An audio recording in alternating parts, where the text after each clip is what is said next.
రెండవ పత్రిక 5వ అధ్యాయము 17వ వచనాన్ని మనం చదువుకుందాం. కొరింథీయులకు రాసిన రెండవ పత్రిక 5వ అధ్యాయము 17వ వచనాన్ని మనం చదువుకుందాం. ఎవరైనా బైబిల్ తీసి చదవండి ఆ మాట. కొరింథీయులకు రాసిన రెండవ పత్రిక 5వ అధ్యాయము 17వ వచనం. కాగా ఎవడైనను క్రీస్తునందున్న ఎడల వాడు నూతన సృష్టి, పాతవి గతించెను, ఇదిగో క్రొత్తవైన. అందరూ నాతో పాటు మాట చెప్పండి. క్రీస్తునందున్న ఎడల వాడు నూతన సృష్టి, పాతవి గతించెను, సమస్తము క్రొత్తవాయను. ప్రభువు స్తోత్రం. ప్రార్థన చేసుకుని వాక్యాన్ని విందాం. పరిశుద్ధుడైన తండ్రి, నీకు వందనాలు. ఈ మధ్యాహ్న కాల సమయం అందు ప్రభా మా అందరికీ కావాల్సిన మాటలు మీరు అందించమని, బలపరిచి నడిపించమని క్రీస్తు యేసు నామం పేరటి ప్రార్థన అడిగి వేడుకుంటూ వర్తమానంలో కొనసాగుతున్నాం తండ్రి. ఆమె చదవబడిన మాటలో ప్రభు మాట రాయించారు ఏంటంటే, ఎవడైనానో క్రీస్తునందున్న ఎడల వాడు నూతన సృష్టి అని రాశాడు అనమాట. అంటే మనం యేసు క్రీస్తును నమ్మడం ద్వారా మనం ఎక్కడికి వచ్చాం? యేసు క్రీస్తులోనికి వచ్చాం. చెప్పండి, ఎక్కడికి వచ్చాం? యేసు క్రీస్తు మనం విశ్వసించడం ద్వారా ప్రభువులోనికి వచ్చాం. కొరింథీయులకు రాసిన మొదటి పత్రిక 1:30 మీరు క్రీస్తునందు ఉన్నారు అన్నాడు అనమాట. సో క్రీస్తునందున మనం ఎక్కడికి వచ్చామంటే ఇలా చెప్పాలి, నూతన సృష్టిలోనికి వచ్చాం. చెప్పండి, ఎక్కడికి వచ్చాం? నూతన సృష్టిలోనికి వచ్చాం. We are the new creation. మనమే నూతన సృష్టి అని ప్రభు మాట్లాడుతున్నారు అనమాట. అదే గలతీ పత్రికలో ఆయన చెబుతున్న మరొక మాట చదువుతారండి. గలతీయులకు రాసిన పత్రిక 5వ అధ్యాయము చూడండి ఆ మాట. గలతీయులకు రాసిన పత్రిక 5వ అధ్యాయము 15వ వచనాన్ని చదువుకుందాం. 15వ వచనం. అయితే గలతీయులకు రాసిన పత్రిక 6వ అధ్యాయము 15వ వచనం. 6:15 క్రొత్త సృష్టి పొందటే గాని సున్నతి పొందటి అందేమీ లేదు, పొందకపోవటే అందేమీ లేదు. చూడండి, కొత్త సృష్టి పొందుటయే అన్నాడు అనమాట. మనం ఏం పొందాలి? కొత్త సృష్టి అనండి అందరూ. కొత్త సృష్టి పొందాలి. చూడండి, మనం ఎక్కడికి వచ్చాం అని అంటే కొత్త సృష్టి పొందడానికి వచ్చాం. అంటే మనం ఎక్కడికి వచ్చాం? యేసుక్రీస్తులోనికి వచ్చాం. యేసుక్రీస్తులోనికి రావడం అంటే అర్థం ఏంటంటే కొత్త సృష్టిలోనికి మనం వచ్చాం. అంటే మునుకున్న సృష్టి ఏమైంది అంతే కదా. కొత్తది అన్నామంటే ఆల్రెడీ ఏముంది? పాత ఉంది. కొత్త సంవత్సరం అన్నాం అనుకోండి, మరి ముందున్న సంవత్సరం ఈ సంవత్సరం పాత సంవత్సరం అయింది. సో కొత్త సృష్టి అన్నామంటే మునుకున్న ఒక సృష్టి ఉంది. ఆ సృష్టి ఏ సృష్టి అన్నాడు ఆయన అంటే పాత సృష్టి అన్నాడు అనమాట. ఆ పాత సృష్టిలో ఉన్న అనుభవం ఏంటంటే కొరింథీయులకు రాసిన రెండో పత్రికలోనే ఆయన మాట్లాడారు. 5వ అధ్యాయము 16వ వచనంలో చెప్పారనమాట. కొరింథీయులకు రాసిన రెండో పత్రిక 5:16 కావున ఇక మీదట మేము శరీర రీతిగా ఎవరినైనా ఎరుగము, మేము క్రీస్తును శరీర రీతిగా ఎరిగి ఉండినను ఇక మీదట ఆయన అలాగూ ఎరగము అన్నాడు అనమాట. అంటే కొత్త సృష్టి వేరు, పాత సృష్టి వేరు. పాత సృష్టిలో ఆయన మాట్లాడింది ఏంటంటే శరీరం గురించి ఆయన మాట్లాడుతున్నాడు అన్నమాట. దేని గురించి మాట్లాడుతున్నాడు? శరీరాన్ని గురించి మాట్లాడుతున్నాడు. ఒకప్పుడు మనం అందరం కూడా ఏ అనుభవాలతో నింపబడ్డాం, ఏ అనుభవాలతో మనం ఉన్నామంటే నా శరీరంతో నేనేదో చెయ్యాలా, నేనేదో చేస్తేనే కలుగుతుంది అని ఒక భావనలో ఉన్నాం. కానీ ఈరోజు ప్రభు మనల్ని ఎక్కడ నడిపించాడంటే నూతన సృష్టిలోని నడిపించాడు అన్నమాట. నూతన సృష్టిలో కేవలము మనం గమనిస్తుంది ఎవరినంటే యేసుక్రీస్తునే గమనిస్తున్నాం. ఇందాక ప్రభు వర్తమానాన్ని మనం చదువుకున్నాం కదా, దాంట్లో ఒక మాట ఉంటుంది ఏంటంటే నన్ను జ్ఞాపకం చేసుకున్నట్టుకై దీనిని చేయుడి అన్నాడు అన్నమాట. అంటే నూతన సృష్టిలో మనం ఎవరిని జ్ఞాపకం చేసుకుంటాం? యేసుక్రీస్తుని మాత్రమే జ్ఞాపకం చేసుకుంటాం. ఆ జ్ఞాపకాలలోనికి ఎవరు రారు? శరీరం రాదు. ఒక మాటని మీరు ఆలోచించేద్దాం జాగ్రత్తగా. నన్ను వినకపోతే మీరు గ్రహించాలి. కదా సార్, దేవుని స్తోత్రం చెప్పండి. హల్లెలూయా. మీరు అలా వింటే బాగా అర్థమవుతుంది. ఎందుకంటే వాక్యాలు చాలా లోతుగా ఉంటాయి. ఒక్కోసారి అర్థం కాలేదనుకోండి, నేను ఎక్కడికి వెళ్ళిపోతున్నట్టు ఉంటుంది. సరే, జాగ్రత్తగా విని ప్రభుని మనం స్తుతిద్దాము. నూతన సృష్టి, కొత్త సృష్టి అనే ఆ అనుభవాన్ని మీరు పట్టుకోండి. కొత్త సృష్టి అంటే అర్థం ఏంటంటే ఒక మాటను చదువుదాం రండి. ఆ మాట చదివితే మీకు అర్థమవుతుంది. గలతీయులకు రాసిన పత్రిక 2వ అధ్యాయం 20 వచనం చదువుతున్నాను. గలతీయులకు రాసిన పత్రిక 2:20. నేను క్రీస్తుతో కూడా సిలువ వేయబడి ఉన్నాను, ఇకను జీవించువాడు నేను కాదు, క్రీస్తే నాయందు జీవించుచున్నాడు. ఈ మాటను మీరు గమనించండి. నేను క్రీస్తుతో కూడా సిలువ వేయబడి ఉన్నాను, ఇకను జీవించువాడు నేను కాదు, క్రీస్తే నాయందు జీవించున్నాడు. క్వశ్చన్ అడుగుతాను, మీరే చెప్తుగా రెడీగా ఉండండి. ఆ తర్వాత, నేను ఇప్పుడు శరీరమందు జీవించున్న జీవితం నన్ను ప్రేమించి నా కొరకు తాను అప్పగించుకొని దేవుని కుమారుని అందరి విశ్వాసం వలన జీవించున్నాను. ఈ వచనంలో పాత సృష్టి అంటే ఏంటి, లేకపోతే కొత్త సృష్టి అంటే ఏంటి? చిన్న గారు చదివారన్న మాట. మీకు ఏమనిపించింది? పాత సృష్టి ఎవరక్కడ? నేను అనేవాడు పాత సృష్టి. మరి కొత్త సృష్టి ఎవరు? అక్కడ మీరు గమనిస్తే విశ్వాసం ద్వారా జీవించడమే కొత్త సృష్టి. చెప్పండి, పాత సృష్టి, కొత్త సృష్టి. పాత సృష్టి అంటే ఏంటి? నేను అనే స్వభావం. కొత్త సృష్టి ఏంటి? విశ్వాస మూలముగా జీవించుట. గ్రేస్ అక్క, కొత్త సృష్టి ఏంటి? విశ్వాసం ద్వారా జీవించుట. భాగ్యరాజు అన్న, పాత సృష్టి ఏంటి? నేను. ప్రభుకు స్తోత్రం. అర్థమైందా? 2 విషయాలు అర్థమయ్యా? పాత సృష్టి అనగా నేను, కొత్త సృష్టి అనగా విశ్వాస మూలంగా జీవించుట. ఈరోజు మనం ఎక్కడికి వచ్చాం? విశ్వాస మూలంగా జీవించడంలోకి వచ్చాం. నీతిమంతుడు విశ్వాస మూలముగా జీవించిన దాంట్లోకి వచ్చామంటే మనం కొత్త సృష్టిలోనికి వచ్చాం. కొత్త సృష్టిలోని ప్రభు మనలను నడిపించాడు. దాన్ని ఏం చేయమన్నాడు? మీరు దాన్ని పొందాలా అన్నాడు అనమాట. మీరు దాన్ని ఏం చేయాలా కుమారి గారు? అనుభవించాలా. ఏమనుభవించాలా?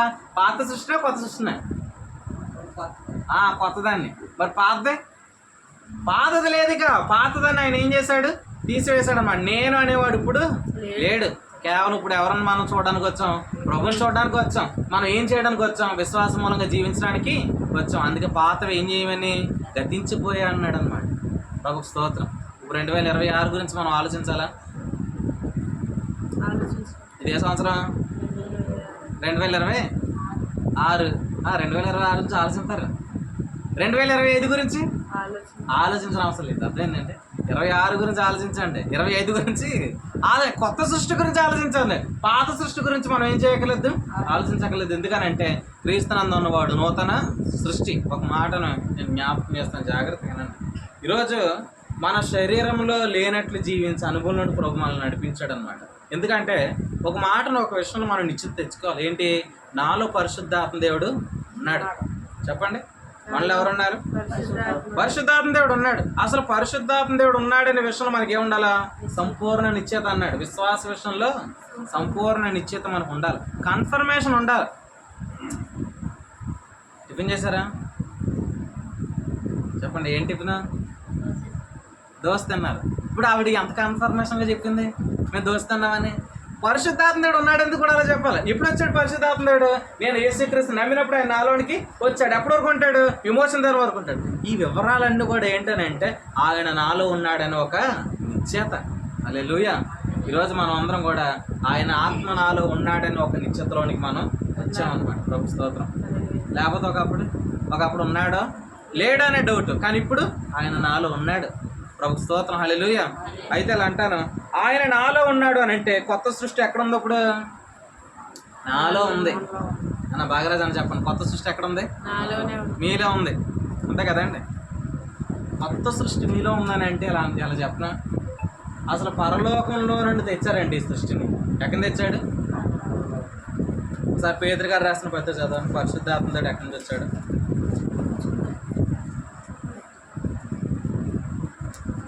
పేతురు గారు రాసిన మొదటి పత్రిక 1వ అధ్యాయం 12వ వచనం చదవండి. పేతురు గారు రాసిన మొదటి పత్రిక 1వ అధ్యాయం 12. పరలోకం నుండి పంపబడిన పరిశుద్ధాత్మ అన్నాడు అనమాట. ఈ మాట గమనించాలి. పరలోకం నుండి పంపబడిన పరిశుద్ధాత్మ అని అంటే ఈ కొత్త సృష్టి ఎక్కడ తెచ్చాడు ఆయన అని అంటే పరలోకము నుండి తెచ్చాడు. ఎక్కడ తెచ్చాడు? పరలోకం నుండి తెచ్చాడు. అసలు ఈరోజు పరిశుద్ధాత్మ దేవుడు నాలోనికి ఎందుకు వచ్చాడంటే ఒక సృష్టిని క్రియేట్ చేయడానికి అన్నమాట. ఆయన ఆల్రెడీ మనకు కనబడుతున్న భూమిని ఆయన కలిగించాడు. ఎలా కలిగించాడు అని అంటే ఆయన నోటి మాట చేత హెబ్రీ పత్రికలో 11:3 ప్రపంచంలో ఆయన వాక్యం వలన నిర్మాణమైనవని అన్నాడు అనమాట. ఈ సృష్టిని కలిగించాడు. ఈ సృష్టి ఏం చేయబడింది? ఆదామును బట్టి వ్యర్థపరచబడింది అన్నాడు అనమాట. ఆదాము ఎప్పుడైతే పాపం చేశాడో ఈ సృష్టి ఏమైంది? వ్యర్థపరచబడింది. ఒక మాట చెప్తాను ఏంటనంటే, మనకున్న శరీరం కూడా ఏంటి? ఇలా రాశారనుకుని ఏమవుతుంది? మట్టి ఎందుకు వస్తుంది? మట్టి కాబట్టి. మట్టి అంటే ఏంటి? అది ఎక్కడి నుంచి వచ్చింది? అది భూమిలో నుంచి వచ్చింది. మరి సృష్టి వ్యర్థపరచబడింది అంటే శరీరం కూడా ఏమైంది అన్నట్టు? వ్యర్థపరచబడింది. మన సృష్టి ఏమైంది? మన శరీరం కూడా ఏమైంది? వ్యర్థపరచబడింది. అందుకే దగ్గులు, రొంపలు, కాళ్ళ నొప్పులు, బీపీలు, షుగర్లు ఇవన్నీ ఎందుకు వచ్చినాయి? ఈ సృష్టి ఏమైందని చెప్పండి? వ్యర్థపరచబడింది. ఇప్పుడు వ్యర్థపరచబడిందని మీరు అన్నారంటే మీకు ఏం కావాలి? ఇప్పుడు నూతన సృష్టి కావాలా? జ్వరం వచ్చింది అన్నారనుకోండి ఎవరైనా ఏం కావాలి? ఇప్పుడు మెడిసిన్ కావాలని ఎలాగ మాట్లాడుతున్నామో, నా శరీరం వ్యర్థపరచబడింది కాబట్టి రోగాలు వస్తున్నాయి నేను ఇన్నిసార్లు మాట్లాడినప్పుడే మనం ఒకటి ఎక్స్పెక్ట్ చేయాలి, ఒకటి నిరీక్షించాలి. ఏంటంటే ఇప్పుడు నా జీవితంలో నూతన సృష్టి కలగాల. నేడు ఈ దినమున ఈ ఆదివారం ఏం కలగాలంటే నూతన సృష్టి కలగాలి. అది కలుగునుగాక. ఆమెన్. కలిగించడానికే ఆదాము ద్వారా ఈ సృష్టి వ్యర్థపరచబడితే మరలా యేసుక్రీస్తుని ఆయన ఈ లోకానికి పంపించాడు. ఇప్పుడు యేసుప్రభువు వారు చనిపోవడం ద్వారా ప్రతి వ్యక్తికి కూడా ఇప్పుడు ఏం కలగజేశాడు? ఆయన నీతిమంతుడిగా అయ్యే భాగ్యాన్ని. అసలు ఇలా అంటాను, ఈ సృష్టిని దేవుడు ఎందుకు చేపించాడు? ఈ సృష్టి ఎందుకు వ్యర్థపరచబడింది అంటే ఆదాము యొక్క పాపాన్ని బట్టి వ్యర్థపరచబడింది. అయితే నీతిని బట్టి ఇప్పుడు ఏమవుతుంది? ఇది నూతన సృష్టిగా చేయబడింది. చెప్పండి, నూతన సృష్టిగా చేయబడింది. దేన్ని బట్టి ఇది వ్యర్థపరచబడింది? లక్ష్మి గారు, ఆదాముని బట్టి అనుకోండి, పాపాన్ని బట్టి. ఇప్పుడు దేని బట్టి బాగు చేయబడుతుంది? ఇది నీతిని బట్టి. మనం నీతిని ఎంతగా ఒప్పుకుంటామో అంతగా మనం ఎందుకు వెళ్తున్నాం? కొత్త సృష్టిలోకి వెళ్తున్నాం అనమాట. ఎక్కువగా నమ్మాలి ఏంటి? నేను యేసుక్రీస్తుని బట్టి ఎవరిని? నీతిమంతుని. నేను యేసుక్రీస్తుని బట్టి ఆయన నా పాపాలు క్షమించాడు. ఇప్పుడు కూడా ఇట్లాంటి కృతజ్ఞత భావంతో మనం నింపబడాలండి. కొత్త సృష్టి అనుభవంలో ఇప్పుడు కూడా ఏమున్నాయంటే స్తోత్రాలు. ఇప్పుడు కూడా మిమ్మల్ని చూస్తున్నప్పుడు ఎలా ఉండాలంటే ఏదో పాట పాడుతూ ప్రభుని స్తుతిస్తున్నట్టుగా ఉండాలి. ఏదో కీర్తన పాడుతూ ఏదో గానం చేసేవారు ఉండాలి. ఏదో కార్యాన్ని ప్రభు చేశాడు, ఈ విషయాన్ని బట్టి స్తోత్రాలు చెల్లిస్తూ ఉండాలి. ఎప్పుడు చూసినా మన మొక్కలు అలా ఉన్నాయనుకోండి, ఇలా ఏంటంటే అసలు దుఃఖం ఎందుకు కలుగుతుంది? అసలు కొత్త సృష్టిలో ఇలా ఏంటంటే ఇంకా వాదాలు లేవు, కేవలం స్తోత్రాలే ఉన్నాయి. ఇందాక మనం ప్రభు శరీరాన్ని తీసుకున్నాం. ప్రభు శరీరం అంటే ఏంటి? మన ప్రభు శరీరంలో తీసుకున్నాం కాబట్టి మనం ఎక్కడికి వచ్చాం? ప్రభు శరీరంలోకి వచ్చాం. ప్రభు శరీరం అంటే ఏంటి? నూతన సృష్టి. యేసుక్రీస్తు అనగా ఎవరు? నూతన సృష్టి. మరి ప్రభు శరీరం తీసుకుంటే మనం ఎక్కడికి వచ్చాం? శరీరంలోకి వచ్చాం. శరీరంలోకి వచ్చామంటే మనం ఎక్కడికి వచ్చాం? నూతన సృష్టిలోకి వచ్చాం. ఆ శరీరాన్ని తీసుకోవడం ముందు ఆయన చేసిన పని ఏంటి? ఆయన ఆ రొట్టెని ఎత్తి కృతజ్ఞతాస్తుతులు చెల్లించాడంట. అంటే ఇప్పుడు ఆ కొత్త సృష్టిలో ఉన్న అనుభవం ఏంటి? స్తోత్రాలు చెల్లించాలి. హల్లెలూయా. మనం ఏం చెల్లించాలి? స్తోత్రాలు చెల్లించాలి. ఇప్పుడు కూడా ఆ కృతజ్ఞతా భావంతో ఉండాలి.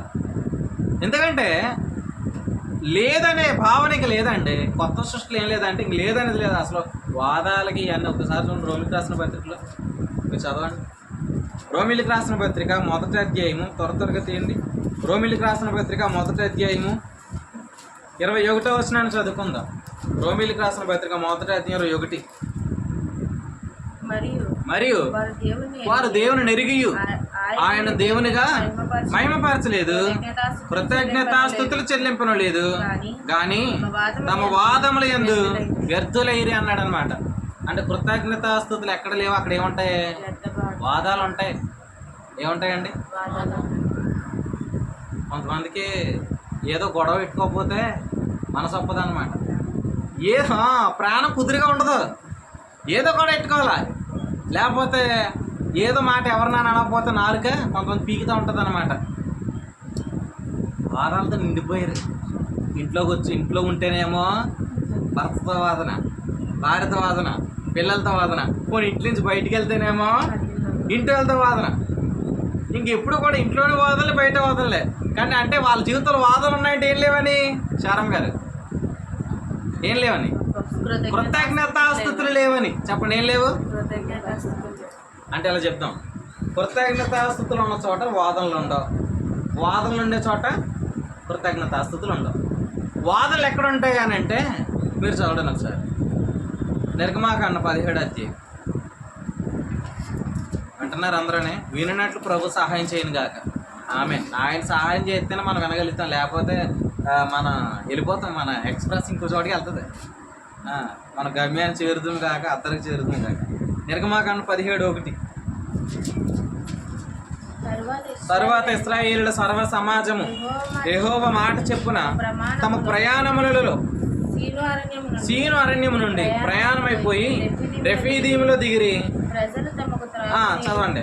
ప్రజలు తమకు నీళ్లు లేనందున మోషేతో వాదించుచు. ప్రజలకు తమకు నీళ్లు లేనందున వారు మోషేతో ఏం చేస్తున్నారు అంటే వాదనలు ఎక్కడుంటాయి? లేదు అనే చోట్ల ఉంటాయి. మన బాగరాజ్ అన్న, వాదనలు ఎక్కడుంటాయి? లేదు అనే చోట్లోనే కదండి. ఇన్ని గొడవలు కంటే ఎందుకు? లేదు లేదు అనే దాంతోనే స్టార్ట్ అవుతుంది. కానీ ఇలా చెప్పనా, కొత్త సృష్టిలో ఏం లేదు. అప్పుడు లేదు అనేది లేదు. ఏం లేదు? లేదనేది లేదంటే అర్థం ఏంటి? అన్నీ ఉన్నాయని చెప్పండి ఒకసారి. ఇలా మాట చెప్పండి. అన్నీ ఉన్నాయనండి. ఎక్కడున్నాయి? కొత్త సృష్టిలో ఉన్నాయి. మనం ఎక్కడున్నాం? కాబట్టి స్తోత్రాలు చెల్లించుకుంటున్నాడు అన్నమాట. లేకపోతే బాధ అండి. ఉన్నప్పుడు ఏంటి? స్తుతులే కదా. ఇలా అంటే ఏంటంటే చర్చ అనే దాంట్లో తీసుకొచ్చినప్పుడు ఏమున్నాయో తెలుసుకుని స్తోత్రాలు చెప్పాలి. ఇప్పుడు ఏవి కనపడలేదు అనుకోండి, ఏం చేస్తాం? ఎదురుగా ఎవరున్నారు? ఇక్కడ మోషే గారు ఉన్నారు. మోషే గారితో ఏం చేస్తున్నారు? ఈయనతో గొడవ. అంతే కదండి. ఎదురుగా కనబడుతుంది ఎవరు? ఎదురుగా ఎవరు ఉంటే వాదులు పెట్టేసుకుంటాం. మన స్తోత్ర హృదయంతో మనం నింపబడకపోతే అయితే దేవునికి స్తోత్రాలు చెల్లింది. ఎందుకనంటే అసలు మన జీవితంలో ప్రభు అన్నీ ఇవ్వడానికి ఆయన ఏమయ్యాడు? ఏమీ లేనివాడుగా సిలువ మీదకి ఎక్కాడు. ఆయన దగ్గర ఏమీ లేవండి. ఇలా అన్నాడు ఏంటంటే ఆయన దరిద్రుడు అయ్యాడు అన్నాడు అనమాట అతని గురించి. అంటే ఇప్పుడు దరిద్రుడు అయ్యాడంటే అర్థం ఏంటి? అతని దగ్గర ఏమీ లేకుండా అయ్యాడు. ఎందుకని అన్నాడు ఆ మాట?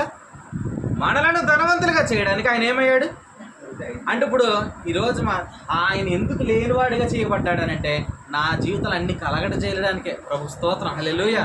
మన జీవితాలు అన్నీ కలిగినట్లు ప్రభు ఆల్రెడీ ఏం చేశాడు? వెల చెల్లించాడు అనమాట. కొత్త సృష్టిలోని ప్రభు నడిపించాడు. ఈ సృష్టి ఎల్లప్పుడు ఏం చేయాలి? మనం స్తోత్రాలు చెల్లించాలి. సూర్యవత్సరాయణ గారిని చూస్తున్నప్పుడు ఏం చెల్లిస్తూ ఉండాలా? స్తోత్రాలు చెల్లిస్తూ ఉండాలి. లక్ష్మి గారిని చూస్తున్నప్పుడు స్తోత్రాలు చెల్లించాలి. నిజంగా ఇలా అంటాను ఏంటంటే ఆ అనుభవాలతో మనం ఎప్పుడు నింపబడుతున్నప్పుడు ఇలా అంటాను ఏంటంటే ఏమున్నాయి చూడండి. ఏమంటారు? అది లేదండి ఇది లేదంటారు. మరి ఉన్నప్పుడు ఉన్నవనే విషయాన్ని మనం తెలుసుకున్నప్పుడు ఏం చేయాలా? మన స్తోత్రాలు చెల్లించాలి. ఒకసారి ఏదైనా తోటకి వెళ్దాం రండి. ఏదైనా తోటలో ఈ మధ్యాహ్న కాలం ఏదైనా తోటలో సెన్సర్ వెళ్దాం. ఆదికాండం 2వ అధ్యాయంలోనికి రండి. ఆదికాండం 2వ అధ్యాయం 10వ వచనం. మరియు ఆ తోటను తడుపుటకు ఏదేను నుండి ఒక నది బయలుదేరి అక్కడ నుండి చీడిపోయి 4 శాఖల. ఇన్ని మాట చూడండి. ఆ తోటను తడుపుటకు ఏదేను నుండి ఒక నది బయలుదేరి అన్నాడు అనమాట. అంటే ఇక్కడ ఏముంది? ఒక తోట. ఆ తోట పేరు ఏంటంటే ఏదేను తోట. చెప్పండి ఆ తోట పేరు ఏంటి? ఏదేను తోట అనండి. ఏదేను తోట. ఈ తోటలో నుండి ఏం స్టార్ట్ అయింది? ఇప్పుడు ఒక నది బయలుదేరింది అనమాట. ఆ నది ఎవరంటే పరిశుద్ధాత్మ. చెప్పండి ఆ నది ఎవరు? ఆ తోట పేరే సంఘం. ఆ తోట పేరు సంఘం. ఆ తోటలో ఏముంది? ఓ నది ఉంది. ఆ నది ఎవరు? సంఘంలో ఉన్నది ఎవరు? ఇప్పుడు సంఘముతో ఆత్మ చెప్పుచున్న మాట. ఆ నది ఎవరంటే పరిశుద్ధాత్మ దేవుడే. అంటే ఇప్పుడు మనం ఇలా ఆలోచించేద్దాం ఏంటనంటే ఆ రోజు ఆ నది ఎందుకు బయలుదేరింది? చెప్పండి. ఆ లక్ష్మి గారు మీరు చెప్పండి. చదివిడి చెప్పుడి. అక్కడ ఏమన్నా ఆ తోటను తడపడానికి. గోదావరి నది ఏం చేస్తుంది ఇప్పుడు? ఒకప్పుడు అది ఏం తడిపేది కాదు, తడపకుండా పోయేది. కానీ ఇప్పుడు బ్యారేజ్ కట్టారు. దానికి బ్యారేజ్ కట్టడంతో ఇప్పుడు ఏం చేస్తుంది? పొలాలన్నీ తడుపుతా వెళ్ళేలాగా ప్రభు చేశాడు. ప్రభు స్తోత్రం, హల్లెలూయా. ఒకప్పుడు నది తడపకుండానే వెళ్ళిపోయింది అది. కానీ బ్యారేజ్ ఎప్పుడైతే కట్టారో ఆ వాటర్ ఇప్పుడు మన పంట పొలాలకి వస్తుంది. అంటే మీరు ఆలోచించేయండి, ఆ నది ఎందుకు వచ్చింది? ఆ నది ఎందుకు స్టార్ట్ అయింది అని అంటే ఆ నది ఒకటే చెప్తుంది ఏంటంటే స్తోత్రాలు కలిగించినట్టుగా మనం ప్రేరేపిస్తుంది. చెప్పండి. ఆ నది ఏం చేస్తుంది అంటే ఆ నది ఇలా చెప్తుంది ఏంటంటే ఇంకా ఉన్నవి అనే విషయాన్ని మాటికి అది మాట్లాడుతుంది. ఒక మాటలు చెప్తాను ఏంటంటే, ఇప్పుడు ఏదైనా తోట అని అనుభవం దగ్గరకు వచ్చాం కదా. ఇప్పుడు ఏదైనా తోటలు ఏమున్నాయి? 16 వచ్చిన ఆదికాండం 2:16.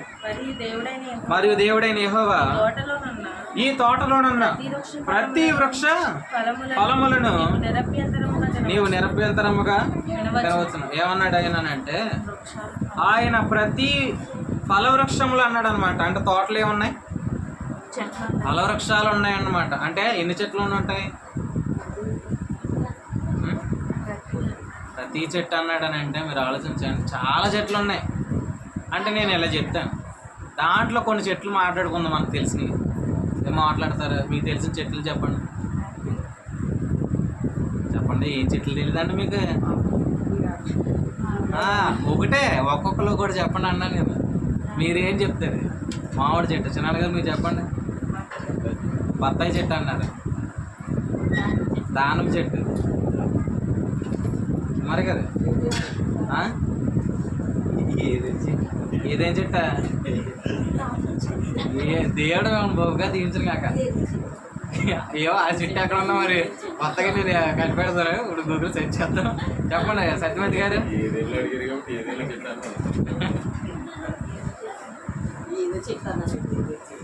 చెప్పండి బాగరాజ్ అన్న, చెప్పండి. అది ఎందుకు చెప్పించానో మీతో చెప్తాను ఇప్పుడు. చెప్పండి, మీరు చెట్టు చెప్పండి.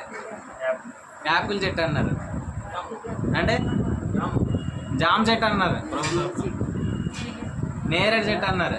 ప్రభు స్తోత్రం. ఎందుకు చెప్పించని తెలుసా? ఇప్పుడు ఇన్ని చెట్ల పేర్లు చెప్పారు కదా, ఇప్పుడు ఇలా చెప్పాలి. మీరు ఏమని చందన్ గారు ఏమన్నారు? మీరు ఏ చెట్టు అన్నారంటే బత్తాయి అన్నారు. బత్తాయి చెట్టుని ఇచ్చిన ప్రభునికి స్తోత్రాలు. ఇప్పుడు ఈవిడ మీరేం చెట్టు అన్నారు? మీరు ఏ చెట్టు చెప్పలేదా? సరే, ఈవిడ చెప్పారు. మామిడి చెట్టు ఇచ్చిన ప్రభునికి స్తోత్రాలు, దానిమ్మ చెట్టు ఇచ్చిన ప్రభునికి స్తోత్రాలు, జామ చెట్టు ఇచ్చిన ప్రభునికి స్తోత్రాలు, అక్కడ యాపిల్స్కాయ చెట్టు ఇచ్చిన ప్రభు స్తోత్రాలు, నేరేడు చెట్టు ఇచ్చిన ప్రభు. ఇప్పుడు అంటే ఆ తోటలు ఏముంది? స్తోత్రాలు చెల్లించడం ఉందండి. ఇన్ని చెట్లు పెట్టాడని అంటే ప్రతి చెట్టును బట్టి ఏం చెల్లించవచ్చు? స్తోత్రాలు చెల్లించడం. అంటే ఆ తోటలు ఏముంది? స్తోత్రాలు. అంటే ఈరోజు చర్చ్ అనే దాంట్లో కూడా ప్రభు మనల్ని ఎందుకు నడిపించాడంటే అసలు ఆయన ఏమిచ్చాడో తెలుసుకోవడానికి. ఒక మాట చదవండి, అసలు ఇదే అనుభవాన్ని మీరు చదువుతుగా రండి. అసలు దానికోసమే ప్రభు నడిపించాడు అన్నాడు ఆయన. కొరింథీయులకు రాసిన మొదటి పత్రిక, కొరింథీయులకు రాసిన మొదటి పత్రిక 2వ అధ్యాయము 12వ వచనం. దేవుని వలన మనకు దయచేయబడిన వాటిని తెలుసుకొనుటకై మనము లౌకికాత్మను గాక దేవుని యొద్ద నుండి వచ్చు ఆత్మను పొంది ఉన్నాం. ప్రభు స్తోత్రం, హల్లెలూయా. ఎందుకు వచ్చామంట? దేవుని వలన మనకు దయచేయబడిన వాటిని తెలుసుకొనుటకై మనకు ఆయన ఎవరినిచ్చాడంట? ఆత్మనిచ్చాడు. చెప్పండి, ఎవరినిచ్చాడు? ఆత్మని ఎందుకు ఇచ్చాడు అని ఎవరన్నా అడిగారు అనుకోండి, ఏం చెప్తారు? చారమ్మ గారు, పరిశుద్ధాత్మని ఇచ్చారంటున్నావు కదా చర్చిలో ప్రార్థన చేసినప్పుడు, అసలు ఎందుకు ఇచ్చాడు అని అడిగారు అనుకోండి, ఏం చెప్తారు? నాకు దేవుడు సిద్ధపరిచాడు, వాటిని తెలుసుకోవడానికి ఆత్మనిచ్చాడు. దేవుని వలన మనకు దయచేయబడిన వాటిని తెలుసుకోవడానికి. తెలుసుకుంటే ఏం చేస్తాం? స్తుతులు చెల్లించాలి. తెలుసుకోవాలా? స్తుతులు చెల్లించాలి. తెలుసుకోవాలా? స్తుతులు చెల్లించాలా? తెలుసుకోవాలా? స్తుతులు. ఎప్పుడు కూడా ప్రభువా నువ్వేమిచ్చావు, ప్రభు నువ్వేం చేస్తున్నావు, ఇవన్నీ కూడా తెలుసుకుంటూ ఉండాలి. యేసుక్రీస్తు శిలువ మీద చనిపోవడం ద్వారా ఏం తెలిసింది? ఇదిగో ఆయన నన్ను నీతిమంతుడిగా చేశాడనే విషయం తెలిసింది. నా పాపాలు క్షమించాడు, నన్ను పరలోకంలో కూర్చుని పెట్టుకున్నాడు, ధర్మశాస్త్రం నుండి విడుదల ఇచ్చాడు, ఆత్మను నాలోనికి ఇచ్చాడు, క్రీస్తు న్యాయపీఠం ఉందని తెలియపరిచాడు. ఆ రోజు క్వశ్చన్ ఏంటి? నువ్వు జీవించావని అడుగుతాడనే విషయం ఆయన అడుగుతాడని చెప్పాడు. అంటే ఇప్పుడు ఏవి ఇచ్చాడో మీరు తెలుసుకోండి. ఇన్ని సంగతులు దొరకకపోతే ఏమవుతుంది? సంగతులు తెలియకపోతే మోసపోతాం. కానీ ఏదైనా త్వరలో మోసం లేదు. ఏముంది? స్తోత్రాలు మాత్రమే ఉన్నాయి. హల్లెలూయా. ఈరోజు మనం ఎప్పుడు కూడా స్తోత్రాలు చెల్లించాలండి. కానీ అది ఇలా చెప్తాం, స్తోత్రాలు చెల్లించే ప్లేస్కి పెట్టిన పేరేంటి? కొత్త సృష్టి. కానీ మళ్ళీ వాళ్ళు ఎక్కడికి వచ్చేసరి పాపం చేస్తే ఏదైనా బయట వచ్చారు. ఇప్పుడు ఏదైనా బయట ఏం చేస్తున్నారు చూడండి. ఏదైనా బయట ఇప్పుడు అలా ఏం స్టార్ట్ చేస్తున్నారు చూడండి. ఆదికాండం 3వ అధ్యాయం, ఆదికాండము 3వ అధ్యాయము 12 వచ్చిన ఆదికాండం 3:12. అందుకు ఆదాము నాతో ఉండటకు నీవు నాకు ఇచ్చిన ఈ స్త్రీ ఆ వృక్ష ఫలములు కొన్ని నాకు ఇయ్యగా నేను తింటిని అన్న. నేను ఈవిడ ఏమంటుందో చూడండి.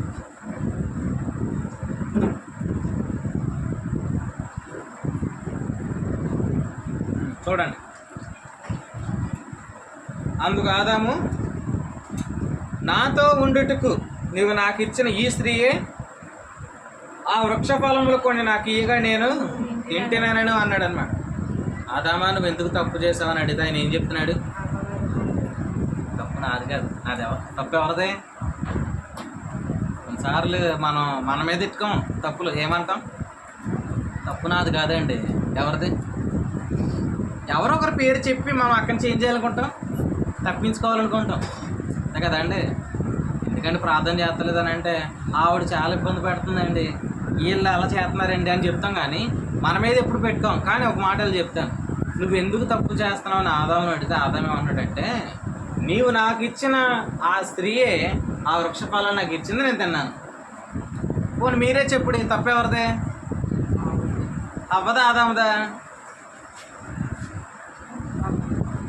సరే, మీరు అందరూ తెలివైన వాళ్ళే కాబట్టి నేను మరలా ఆ క్వశ్చన్ అడుగుతాను, మరలా చదివి అడుగుతున్నాను.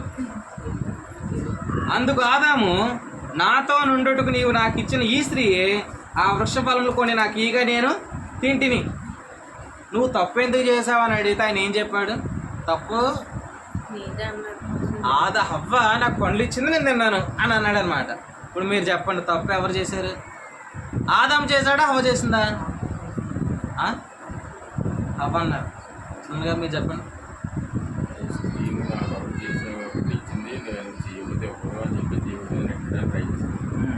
ట్రై చేశాడండి. మామూలుగా మీరు చెప్పండి, తప్పి ఎవరిదే? ఆదాముదా అంటారా, హవ్వదా అంటారా? హవ్వదా అంటారు. కుమారి గారు, అవుట్ ఆఫ్ నెట్వర్క్ కవరేజ్ ఏరియాలో ఉంటుంది ఆవిడ. ఎప్పుడు మరి రావాలి ఆవిడ, మళ్ళీ ఇప్పుడు వస్తుంది సిగ్నల్. అవ్వదన్నారు. అక్క చెప్పండి. రేసక్క, తప్పు ఎవరిదే? ఆదాముది అన్నారు. ఇద్దరు వేరే ఏరిటి ఆన్సర్ విషయంలో అని ఒకటి అవ్వాలి కదా. సరే, తప్పు ఎవరిదండి? ఇప్పుడు హవ్వ ఇచ్చిందని చెప్పడం కాదు, తప్పు పండు తిన్న వాళ్ళు తప్పు. తప్పు ఎవరిదే? పండు తిన్న వాళ్ళు తప్పు అంటే తప్పు ఎవరిదే? తప్పు ఏంటనంటే హవ్వ ఇచ్చినప్పుడు తిన్నాను, ఆదాము ఇచ్చినప్పుడు తిన్నాను కాదు, పండు తినడమే తప్పు. పండు తినడమే తప్పు అంటే అప్పుడు తప్పు ఎవరిదే? ఆదాముదే. కానీ ఒప్పుకోలేదు. ఆయన ఏమంటున్నాడు? నీవు నాకు ఇచ్చిన దీని ఏమంటారంటే వాదము అంటారు అనమాట. ఏమంటారు? నాకు కాదండి తప్పు, మా ఆవిడదే. నాది కాదండి తప్పు, మా పిల్లలదే. అలా చేశారండి. ఈ వాదాలన్నీ కూడా ఎక్కడ చెప్పండి? ఎక్కడ? కొత్త సృష్టికి బయట. చెప్పండి, ఎక్కడ? కొత్త సృష్టికి బయట. మనం ఎక్కడున్నా?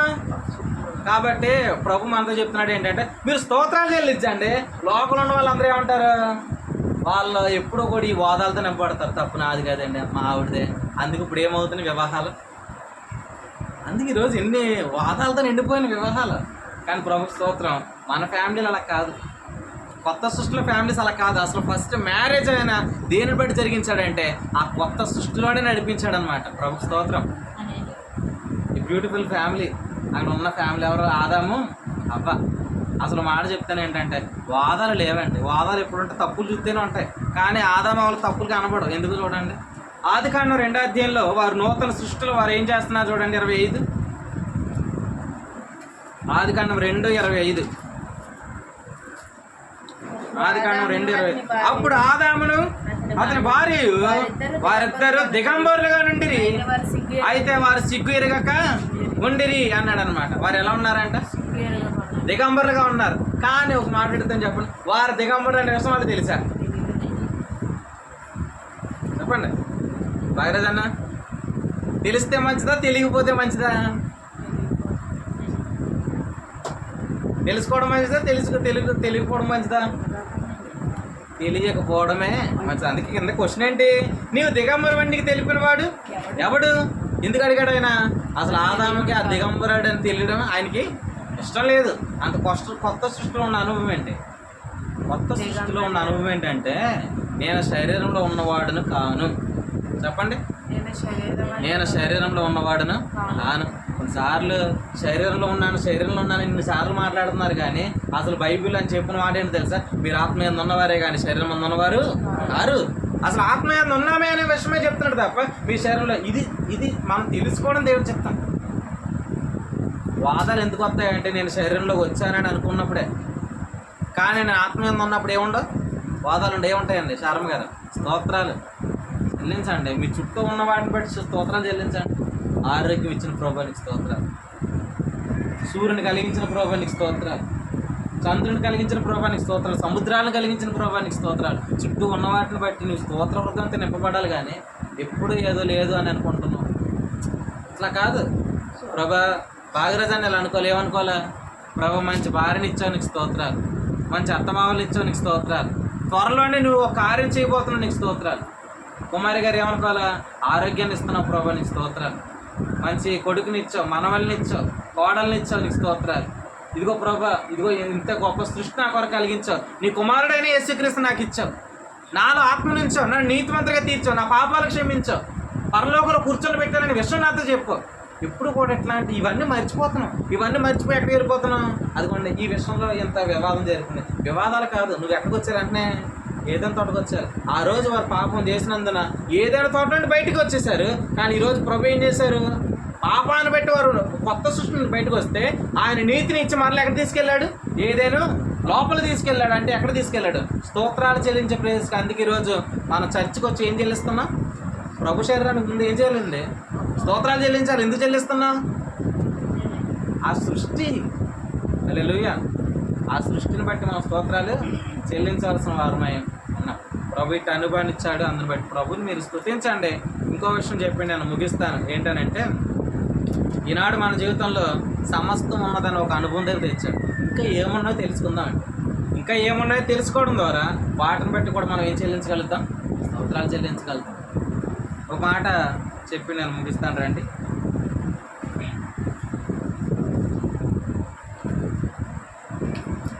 ఆదికాండము 6వ అధ్యాయము,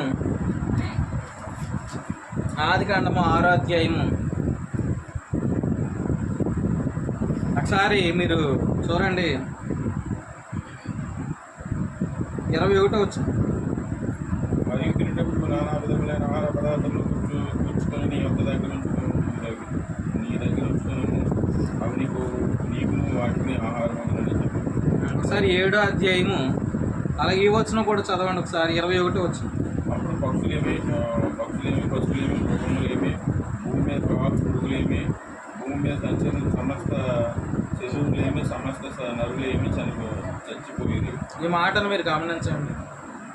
ఏం జరిగిందనంటే, నోవహు కాలంలో పాపాన్ని బట్టి ఆయన ఈ లోకం మీదకి ఏం పంపించాడంటే జలప్రళయాన్ని పంపించాడు. ఏం పంపించాడు? ఇప్పుడు మనకు కనబడుతున్న ఇదే భూమి మీదకి ఒకప్పుడు ఏమొచ్చింది? జలప్రళయం వచ్చింది. జలప్రళయం వచ్చినప్పుడు ఎంత నీరు భూమి మీద నిలబడిందని అంటే అసలు సముద్రం దగ్గరికి వెళ్తాం కదా, కానీ ఇప్పుడు మొత్తం ప్రపంచం అంతా కూడా ఏంటి? సముద్రమయం అయిపోయిందనమాట. అంత నీరు వచ్చేసింది. పర్వతాలు సైతం, గొప్ప గొప్ప పర్వతాలు సైతం మునిగిపోయాయి. అయితే జలప్రళయం రావడానికంటే ముందుగానే దేవుడు నోవాహుతో ఏం చెప్పాడంటే, నువ్వు ఓడను కట్టు, ఆ ఓడలోనికి నేను ప్రతి జాతి జంతువులని పక్షులను నేను పంపిస్తానని పంపించాడు. వారందరూ కూడా చేర్చాడు. ఇప్పుడు వాళ్ళందరూ కూడా ఎక్కడ ఉన్నారంటే ఓడలో ఉన్నారు. చెప్పండి, ఓడలో ఉన్నారు. ఇందాక నేను ఏం తోట సంఘం ఉన్నాను కదా, ఇప్పుడు ఏంటి? ఓడ సంఘం. ఇప్పుడు ఓడకు బయట ఏముంది? అందరు చెప్పండి, అడిగితే అలా చెప్తారు కానీ అన్న, ఓడకు బయట ఏముంది? ఓడకు బయట ఏముంది? కృపానిధి గారు, జలప్రలయం అంటే ఏంటి అర్థమయ్యేటట్లు చెప్పండి. మళ్ళీ కింద వాళ్ళకి అర్థం కాదు కొన్ని మాటలు. జలప్రలయం అంటే ఏంటి అన్న కేసుల్లో ఆడుతున్నారు అంటే నీరు. జలప్రలయం అంటే అర్థం ఏంటి? నీరు. అంటే ఓడకు బయటే ఉంది నీరు, ఓడ లోపల ఏం లేదు, నీరు లేదు. ఇలా చెప్తాను. ఆ నీరు ఏ నీరు? ఆ నీటిలో మరి ఏమయ్యారు? అక్కడ చదివారు కదా, చనిపోయారు. అంటే ఆ నీరు ఏ నీరు? చంపేసే నీరు. ఏ నీరు? అంటే బయట ఏమున్నాయనంటే చనిపోవడం ఉంది, మరణం ఉంది, కానీ లోపల జీవం ఉంది. అసలు ఇలా అంటాను ఏంటనంటే ఏ రోజు కూడా బయట ఉన్న వాటర్ లోపలికి రాలేదు. సుమారు ఆ వాడ ఎన్ని రోజులు ట్రావెల్ చేసిందంటే నియర్లీ 1 year 6 months ఆ నీటి మీద ఉంది. అయినా కూడా ఏనాడు కూడా ఏమవ్వలేదు, నీరు లోపలికి రాలేదు. ఈరోజు సంఘంలోనికి కూడా ఏం రాకూడదు, లోకంలో ఉన్నవి ఏవి ఎక్కడికి రాకూడదు అంటే ఇలా చెప్తాం. ఆ వాడంతా కూడా కొత్త సృష్టి, బయట పాత సృష్టి. పాత సృష్టిలో మరణం ఉంది, కానీ కొత్త సృష్టిలో జీవం ఉంది. ఇక్కడ బ్రేకింగ్ న్యూస్ అని చెప్పి ఇప్పుడు ఏ న్యూస్ రావాలా, ఎంతమంది బతుకుతున్నారో రావాలా. టీవీలో బ్రేకింగ్ న్యూస్ అని ఏం చెప్తాడు అంటే బ్రేకింగ్ న్యూస్ అని ఆయన చెప్పేది ఏంటంటే ఎంతమంది చనిపోయారనే చెప్తాడు. కానీ కొత్త సృష్టిలో ఈ యొక్క న్యూస్లో ఎప్పుడు కూడా ఒకటే న్యూస్ ఏంటి, నేను జీవాన్ని కూర్చిన సంగతులని వివరించి చెప్పు అంటే జీవాన్ని కూర్చిన సంగతులు. ఆ న్యూస్ ఎక్కడికి వస్తుంది, కేవలం ఈ కొత్త సృష్టిలోనికే వస్తుంది. ప్రభు స్తోత్రం, హల్లెలూయా. ఖచ్చితంగా ఆ న్యూస్ మనకు అందును కాక ఇప్పుడు కూడా మన చెవులతో ఏమనాలంటే ఆయన స్వరం వినాలండి. ఆయన స్వరమే జీవింపజేసే శక్తి కలది. లాజరు బయటికి రానంటే లాజరు ఏమయ్యాడు, జీవాన్ని పొందుకుని బయటకు వచ్చాడంటే ఆయన స్వరానికి ఏముంది, జీవం ఉంది. ఎప్పుడు కూడా ఈ కొత్త సృష్టిలో కేవలం ఆయన సంగతులే మన దగ్గరికి వస్తూ ఉంటున్నాయి. ఖచ్చితంగా మీరు అందరూ కూడా ఇలా ఆలోచన చేయండి. అంటే బయట ఉన్న ఆ వాటర్, ఆ వాదాలతో నింపబడటం, ఆ చింతలు, ఆ అసూయలు, పాపములు జీవించడం, ఈ స్వభావం అంతా కూడా ఆ రోజు నీటిలో మునిగిపోయింది. కానీ ప్రభు నోవాహుని ఏం చేశాడు, నీతిని ప్రకటించిన నోవాహుని ఆయన ఓడలో ఉంచాడన్నమాట. నేను చెప్తాను, ఓడలో ఏ సృష్టి ఆయన స్టార్ట్ చేశాడంటే నూతన సృష్టిని స్టార్ట్ చేశాడు, కొత్త సృష్టిని స్టార్ట్ చేశాడు. మనం ఎక్కడున్నాం, ఆ జలప్రళయంలో ఉన్నామా, ఓడలో ఉన్నామా? నాడు ఓడలు ఉన్నప్పుడు ఎంత స్తోత్రాలు చెల్లించాలి. ఇలా అంటాను ఏంటంటే కొన్నిసార్లు అవి జరిగితేనే కానీ తెలియదండి. కొన్ని మాట్లాడతాం కొన్నిసార్లు, మీరు వెళ్ళారు ఎప్పుడైనా, నీకు వస్తే తెలుస్తుందిరా అంటారు కదా. అలాగా జలప్రళయం వస్తే తెలుస్తుంది. నోవా గారు ఎంత స్తోత్రాలు చెల్లించాడు. జలప్రళయం మొత్తం చుట్టూ మునిగిపోయిందండి, అందరూ కూడా చచ్చిపోతున్నారు అందరూ కూడా. కానీ మనకైతే దేవుడు ఏముంచాడు, వాటర్ ఉంచాడు. ఆ వాటర్లోకి వెళ్ళిపోయినప్పుడు మనం ఏమనుకుంటాం, అమ్మయ్య దేవుడు నాకు ఏముంచాడు వాడ. లేకపోతే మనం కూడా ఏం చేద్దాం, మనం కూడా చచ్చిపోదాం అనుకుంటాం. ఇలా అంటే ఏంటంటే కొన్ని పరిస్థితులు అంటే ప్రభు మనల్ని లేపాడు. ఆ విషయాన్ని బట్టి ఏం చెల్లించాలా, అందరూ మునిగిపోయారు కానీ ఒక్కడమే బతికావంటే ఎంత స్తోత్రాలు చెల్లిస్తాం. అంతే కదండి. కరోనా టైంలో అందరికి వచ్చేసి మనకు రాలేదనుకోండి, మనకు ఎలా ఉంటుంది. మన పక్కింటి వాళ్ళకి వచ్చింది కానీ మనకు రాలేదనుకోండి, అదేంటి స్తోత్రం కాదా? 1000 మంది నీ పక్కన పడినాను, 10,000 మంది నీ గుడి ప్రక్కన పడిన అపాయం నీ వద్దకు రాదన్నప్పుడు మనం ఎంత స్తోత్రాలు చెల్లించగలుగుతాం.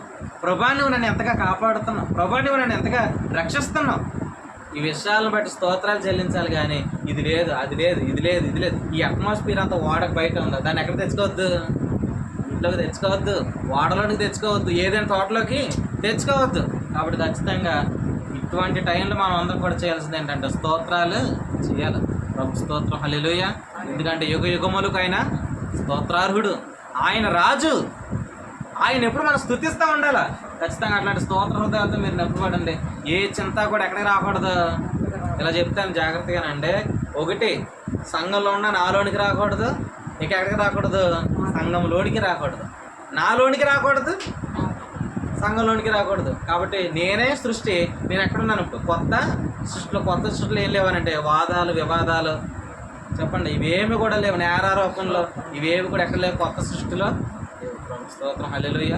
ఇట్టి అనుభవాలతో మీరు అందరూ కూడా నింపబడుదురు గాక. ఆమె ప్రభు అట్టి అనుభవాలతో నడిపించును గాక. ఆమె ఇయర్లో ప్రభు మాట చెప్పాడు, ఆ మాట చెప్పి నేను ప్రార్థన చేస్తాను. చాలాసార్లు మ్యారేజ్ విషయంలో చాలామంది అభ్యంతర పడతారు అన్నమాట. ఎక్కడ అభ్యంతర పడతారంటే, మరి ఇంత అలా ఉంది కదండి, పర్సన్ ఇంత అలా ఉన్నప్పుడు కొంతమంది ఇచ్చే సలహాలు ఏంటి, విడాకులు లేకపోతే డైవర్స్ అనే మాట వాడతారు. కానీ ఏదైనా తోటలో మ్యారేజ్ చేసింది ఎవరు, దేవుడే చేశాడు. ఇప్పుడు దేవుడు దేని బట్టి చేశాడు, నిత్యమైన నిబంధన. ఒక మాట చెప్తాను, ఏదైనా తోటలో వరకు మరణం ఉందా అంటే మ్యారేజ్ అనే దాంట్లో ఆవిడ ఎప్పటి వరకు భర్త ఆదాముకి, ఎల్లప్పుడు భర్తే, సదాకాలం భర్తే. ఎప్పటి వరకు భార్య హాఫ, తప్పు చేసే వరకేంటి కాదు. చెప్పండి, కొత్త సృష్టిలో ఏముందనంటే ఫ్యామిలీ అనేది ఎంత అద్భుతమైనదని అంటే ఒక ఫ్యామిలీలో ఒక భార్య ఎప్పటి వరకు భార్య అని అంటే సదాకాలం వరకు భార్య. ఎందుకంటే యోహాను సువార్త 5:24 చెప్పండి. ఆయన ఎంత విశ్వాసం ఉంచేవాడు నిత్య జీవం గలవాడు, అటు వాడు తీర్పులోనికి రాక మరణంలో నుండి జీవంలోనికి దాటాడు. ఇక యేసుక్రీస్తు నమ్మిన వారికి ఏం లేదు నాకు చెప్పారు కదండి. నిద్ర అనేది తప్ప ఇంకేం లేదు, మరణం అనేది నరకం అనేది లేదు, ఇంకా నరకం అనేది లేదు. అంటే ఎంత బ్యూటిఫుల్ ఫ్యామిలీ. అసలు మరణం లేని ఫ్యామిలీస్ ఎవరివి? మనవే. కొన్నిసార్లు లోకంలో ఉన్న వాదాలు ఎక్కడికి వచ్చేస్తున్నాయి ఇప్పుడు. చర్చిల్లో ఉన్న వాళ్ళు కూడా కొంతమంది కంగారులో మాట్లాడేస్తారనమాట. సరే ఎంత జరుగుతుంది కదా, జరుగుతున్నప్పుడు ఇది ఇలా చేసేద్దాం అనుకుంటారు. ఎట్లా చేయడం ఏంటి? ఆయన ఏం చెప్పాడు? ఆది ఏదో అలాగూ లేదు, కొత్త సృష్టి దగ్గరికి వచ్చి ఒక రోజు పాత సృష్టి ఇలా అన్నదంట. ఏమన్నాడు? మోషే ధర్మశాస్త్రంలో ఆయన ఏం చెప్పాడు అని చెప్తున్నారనమాట. ఏమని చెప్తున్నారు? మోషే మరి పరిత్యాగ పత్రిక ఇమ్మన్నాడు కదా అని ఎవరితో చెప్తున్నారు? యేసుప్రభుల వారితో చెప్తున్నారు. యేసుప్రభుల వారు ఎవరు? జనరల్ గారు ఏదైనా తోటలో వివాహం చేసినట్టు ఇలా చెప్తాం. కొత్త సృష్టి, ఆ సృష్టిలో వివాహం ఎంత ఘనమైందో వాళ్ళకి తెలియదు, కానీ ఈ కొత్త సృష్టి తెలుసు. అందుకే ఇలా చెప్పింది ఆది అందు అలాగూ లేదు, ఆది అందు ఎలాగుందో తెలుసుకోవాలి. ఆదాము ఏదైనా తోటలో నా అనుభవం ఏంటో తెలుసుకోవాలి. ప్రతి చల్లపూటను దేవునితో మాట్లాడే అనుభవం. హల్లెలూయా. దేవునితో మాట్లాడే గొప్ప అనుభవం అండి. ఎంత ప్రశాంతత, ఎంత విశ్రాంతి, ఎంత ఆదరణ. ఇవన్నిటినీ కూడా మనం బయటకు వచ్చి సార్లు చెప్తున్నాం. బయట ఏమున్నాయి? ముళ్ళ పొదలు ఉన్నాయి, గచ్చ తీగలు ఉన్నాయి. కానీ ఏదైనా తోటలు ఏ గచ్చ తీగ లేదు, ఏ ముళ్ళ తోటలు లేవు. కేవలం ఏమున్నాయి? ఆయన ప్రతి వృక్షంలో అక్కడ ఉంచాడు. నువ్వు నిరభ్యంతరంగా తినవచ్చు. ప్రతి చెట్టుని బట్టి ఏం చెల్లించవచ్చు? స్తోత్రాలు చెల్లించవచ్చు. ఇంటి అనుభవాలతో మీరు నమ్మకూడదు కాక ఆ గచ్చ తీగల్లోనికి, ఆ ముళ్ళ పొదల్లోనికి, ఇవన్నిటికి వెళ్ళొద్దండి. బయట అన్ని ముళ్ళే ఉన్నాయి, కానీ లోపల అన్ని స్తోత్రాలు, స్తోత్ర కీర్తనలే ఉన్నాయి. ఇట్టి అనుభవాలతో మీరు అల్లప్పుడు స్తుతులు చెల్లించండి, స్తోత్రాలు చెల్లించండి. మీరు స్తోత్రాలను బట్టి అనేకులు ఏం చెల్లించాలా? ఈ రాళ్ళు కూడా కేకలేస్తాయి అన్నాడు ఆనాడు యేసుప్రభుల వారు. ఆయన యెరూషలేముకి వచ్చినప్పుడు అక్కడ వాళ్ళందరూ ఏం చేస్తున్నారు? దావీదు కుమారునికి జయం అని చెప్పి అరుస్తున్నప్పుడు ఆయన ఇలా అన్నాడు, ఇదిగో ఈ రాళ్ళు కూడా కేకలేస్తాయి. కాబట్టి రాళ్ళే స్తోత్రాలు చెల్లించే గొప్ప స్థితి ఉన్నప్పుడు మనం ఏం చెల్లించాలా? ప్రభు స్తోత్రం అంటే అనుభవం ఇవ్వబడదు కాక మాట చెప్తాను. మీరు నమ్మినా నమ్మకం రేపు పొద్దున జరిగింది ఇదే. పరలోకానికి వెళ్ళిన తర్వాత ఇంక చేసేదే ఉందండి. నిత్యము దేవతలు ఏం చేస్తున్నాయి? మనం ఏం చేస్తున్నాయి? పూర్వం లేదు. అయ్యే ఇక వాతావరణం ఎలా మారిపోతుంది చూడండి. అట్మాస్ఫియర్ ఎలా ఇప్పుడు ఇంత ఎండగా ఉందా కూడా మీరు అలా చెప్తాను. అసలు కొత్త సృష్టి అనుభవం ఇంకా ఎండ అనిపిస్తుంది. ఇక మీరు గమనించండి ఏంటనంటే పరలోకంలో అట్మాస్ఫియర్ ఎలా మారిపోయింది అని అంటే ఇంకా అది లేదు ఇది లేదు అని భావన అసలు ఏమీ లేదు. రేపొద్దు డ్యూటీకి వెళ్ళాలా, రేపొద్దు ఇది చేయాలి, అది చేయాలి, ఒకటే స్తోత్ర కీర్తనలు. సో అవన్నీ కూడా ఇప్పుడే నేర్చేసుకోండి పాటలన్నీ. రేపొద్దున మనం అందరం కలిసి అక్కడ పాడదాం, స్టార్ట్ చేద్దాం. ప్రభు అట్టి అనుభవాలతో మనల్ని అందరూ కూడా ప్రభు నింపులు కాక ఆమె స్తోత్రాలే తప్ప మన జీవితం వెళ్ళే వాదనలు. ఎందుకంటే ఎవరినో బట్టి మన వాదనలు తెచ్చుకోకర్లేదు. నీరు లేనందున వారు వివాదం చేసిరి. కాబట్టి మనకి నీరు ఎంత ఉంది? ఎంత నీరు ఉందో చెప్తే ముగించేసుకుందాం. మనకి ఎంత నీరు ఉంది? నీరు లేనందున వారి వివాదంలోనికి వెళ్ళిరి. మనకి నీరు ఎంత ఉంది? కొల్లు చెట్టుకు అసాధ్యమైనంత ధాన్యం ఆది కాండంలో చూపించాడు. అసలు బండలో ఉన్న నీళ్ళు ఎంతమందికి వచ్చినాయి? 6 లక్షల మంది త్రాగి అంత నీరు వచ్చేస్తుంది. ప్రభు స్తోత్రం. హల్లెలూయా. నువ్వు త్రాగాలే కానీ ఎంతైనా నీరు ఉంది. హల్లెలూయా. ప్రభు స్తోత్రం. ప్రభు అట్టి కృపతో నింపును కాక ప్రార్థన చేసుకుందాం. తండ్రి నీకు వందనాలు. పరిశుద్ధ ప్రేమించి ఇచ్చిన సంగతులను బట్టి స్తోత్రాలు. ఎల్లప్పుడూ మా జీవితంలో స్తోత్రాలే ఉండును కాకని, వివాదాలు అన్నట్టు మా జీవితంలోకి రాకుండాను కాక, ఆదామును బట్టి ప్రభు ఏదైనా తోటలోని అనుభవాలు ఏది మా జీవితంలో కలగకుండా, యేసుక్రీస్తుని బట్టి కలిగిన నీతి కొత్త సృష్టిలోనికి ఇచ్చిన ప్రారంభాన్ని బట్టి నీకే స్తోత్రాలు చెల్లించుకుంటూ పరిశుద్ధాత్మను వెంబడించి ఆ సృష్టిని మేము అనిపించినట్టుగా సహాయం తెలియని ఆ అట్మాస్ఫియర్, ఆ వాతావరణాన్ని మీరు మార్చమని. ఇది లోకానికి తెలియని వాతావరణం, కేవలం ఇది ఆత్మ ద్వారా ఏర్పడే వాతావరణం. ఆ వాతావరణం ఎల్లప్పుడూ ప్రతి చల్లపూటనే నడిపించమని ఈ మిట్ట మధ్యాహ్నం కూడా అట్లాంటి అనుభవాలతో మీరు నింపకూడదు కాకని క్రీస్తు యేసు నామం పేరటి ప్రార్థన అడుగుతున్నాం తండ్రి. ఆమేన్. అందరికి వందనాలండి. దేవుడు మిమ్మల్ని దీవించి